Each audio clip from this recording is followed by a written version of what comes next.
Жашоодо кимдир бирөө сүйгөнүнөн айрылып, жанын кыйгысы келсе, айрымдар кимди тандоо керек деген дилеммага такылат.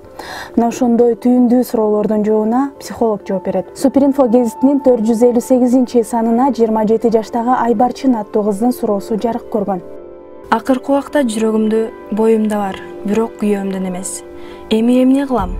Аборт жасатсамбы же төрө алсамбы деген суроо өйүп келет. Бул тууралуу жолдошум да, ойношум да, ата-энем да билбейт. Эгер жолдошум билсе, мени өлтүрүп коюудан кайтпайт. Алмаз мени ала качып үйлөнгөн. Менден 1 жаш улуу. Анын ала көөдөн каардуу жигит экенин угуп калчумун. Ошондуктан кетем, отурбайм деп көгөрүп туруп алдым. Артымдан апам келип, кызым, бир жерге тынып кеткениң туура. Үйдө араке чагаңдан сөз угуп качанга чейин жүрөсүң?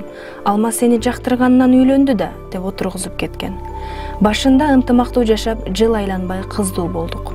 Эми эч жака кете албайт дедиби, билбейм. Алмаз күнүгө ар кандай өнөрлөрүн көрсөтө баштады. Мени басынтып сөгүп, ал тургай колу тие турган болду.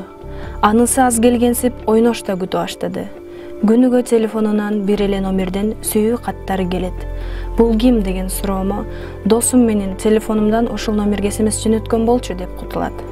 Такып сураганымда, эмне, мага сот болуп калдыңбы деп чырдайт.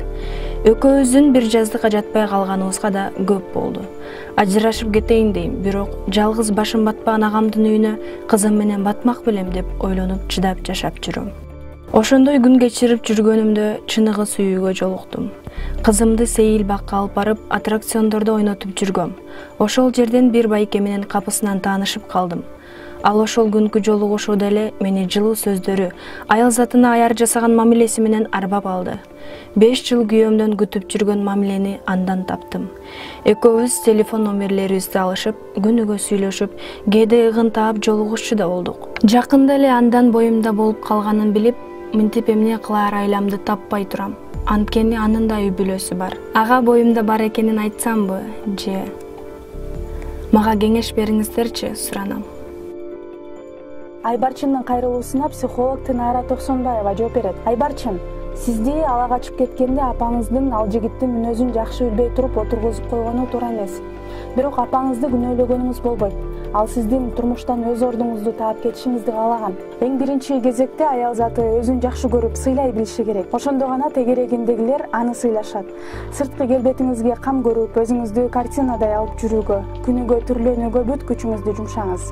Психология илиминде эркекти 30 жашка чыкканча тарбияласа болот деп айтылат. Андыктан жолдошуңузду амалдуулук, айлакерлик менен тарбиялап алсаңыз болот. Ананда мырзалар айымдар сыяктуу эле жылуу сөзгө, көңүл бурууга муктаж. Бул жагын да эсиңизге алыңыз. Ойношумдан боюмда бар, аборт жасатсамбы же деп толук чечим чыгара элек экенсиз. Эгер күйөөңүз менен жашаганга көзүңүз жетпесе, анда ойношуңуз менен ачык сүйлөшүп алып, мүмкүн чогуу түтүн булатасыздар. Биз психологдор боюңдан алдырып сал же төрө деп кеңеш бере албайбыз. Бул сиздин жашооңуз. Ар бир айым бактылуу болууга тийиш. Ийгилик сизге.